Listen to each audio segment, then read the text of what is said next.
One of the things that really amazed me in calculus, in mathematics in general, is the ability, the power of predictions. Mathematics is about predictions. It's about forecasting behaviors. And in calculus, there is a theorem that I want to discuss in today's video that I love it. The students study these theorems in the limit section. I'm talking about the intermediate value theorems. So join me today and in a very special way to explore a very simple idea, but a very powerful about calculus. The intermediate value theorems start right here now.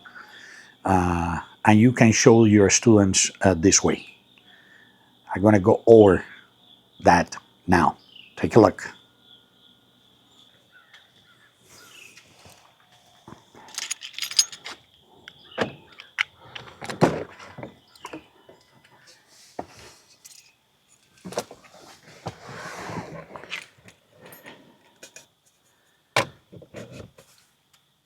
We are here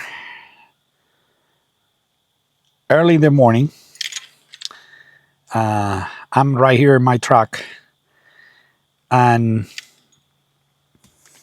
if I want to explain to my students what is intermediate value theorems before talking about the formal definitions, what I'm going to do is this. Just look at the car, turn on the engine right now, and I want that you check this beautiful thing here that we call the speedometer. Right here, we are going to teach calculus. We can start teaching calculus using this picture. The speed, miles per hour. We can explain from the very beginning the origin of rates. That is a comparison between two measurements, distance and time. It's beautiful. This is the beginning of any explanations about rate, about derivative, about rate of change. And the intermediate value theorem is no more than put this to work. In which way? So, very simple. I'm going to start now a very brief drive. Follow me. Initial speed is just 0. And we start moving slowly, really slowly. And you will see the changes. You will see the changes. Now it's 4. And then will be 5 or 6 or 7 or 8 or 9 or any speed you want. So how can you introduce here the intermediate value theorem? Very simple. The intermediate value theorems here is that we are moving in an interval. Let's say A, B, that in this particular case is just 0, 0, and the last number, 0 and 10. What is this theorem is about? It's very simple. If we move from 0 miles per hour to 10 miles per hour in your car, in your truck, you can predict very easily that you are going to take all the values between 0 and 10. You're going to take 0, 1, 2, 3, 4, 5, 6, 7, 8, 9, and 10. So this is a prediction. If you move from an initial speed of 0 miles per hour parking lot, no motion. And then you move the speedometer all the way to 10 miles per hour. You can say, everyone can say, that you are taking all the values between 0 and 10 miles per hour.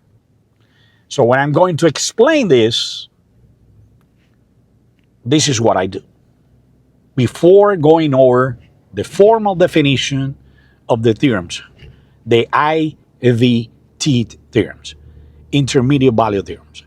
So if you want to teach mathematics and calculus, which is the monster sometimes for students, we have to use the reality, because calculus is no more than the tools created by Isaac Newton, Leibniz, 100 years ago to explain the physical world.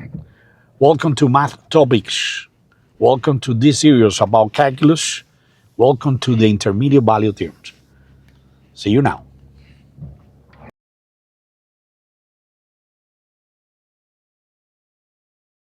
So one way that I have is to show the intermediate value theorems.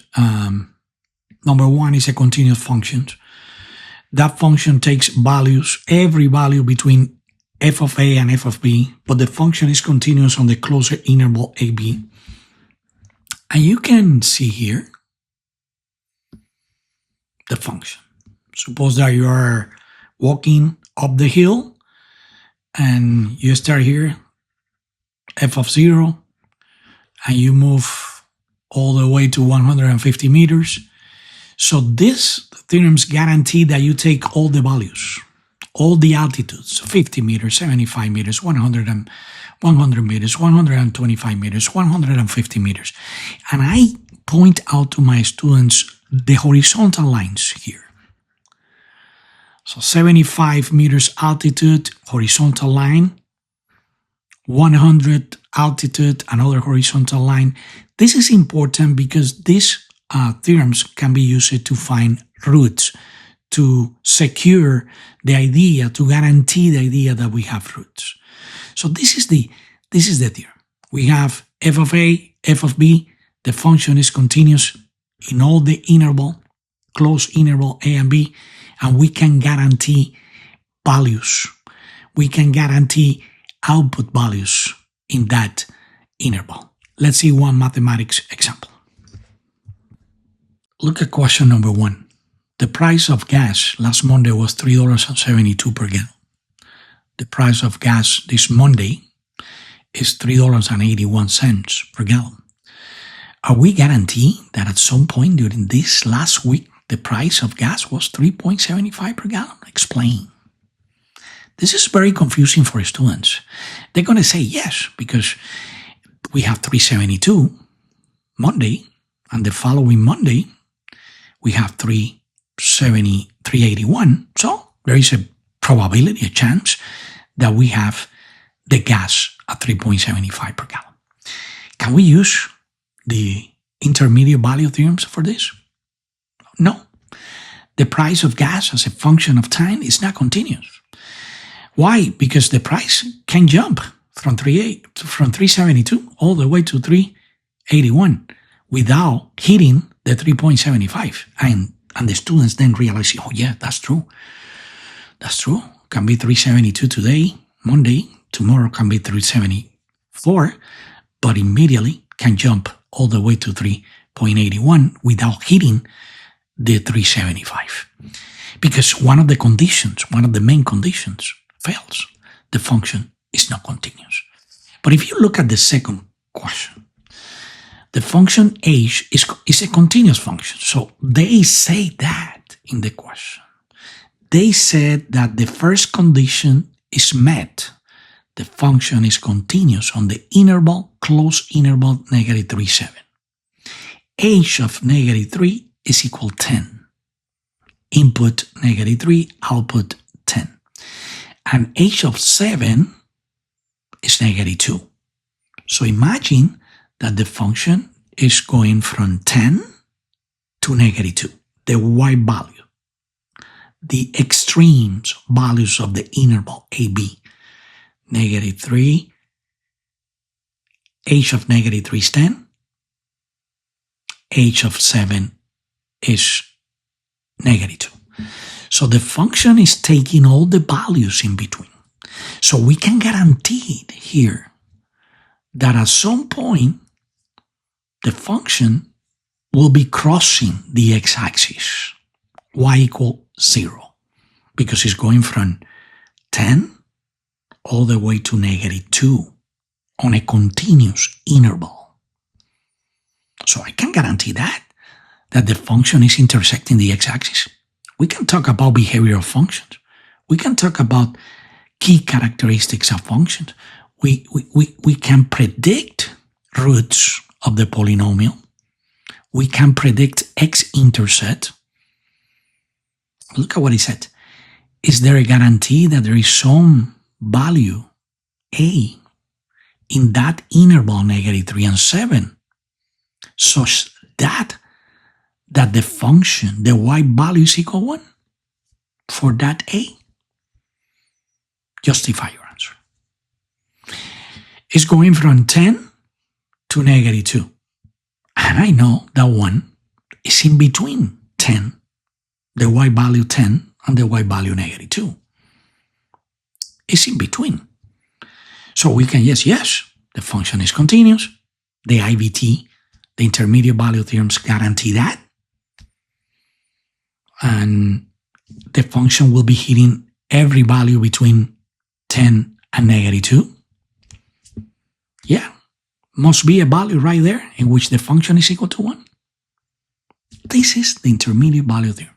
And through real-life examples and from the geometrical perspective and from the algebraic perspective. And you are showing the students what conditions needs to be met in order to say the statements. Specifically, when the student face free response questions and they need to explain. Number one is confusing, but it's not a continuous function.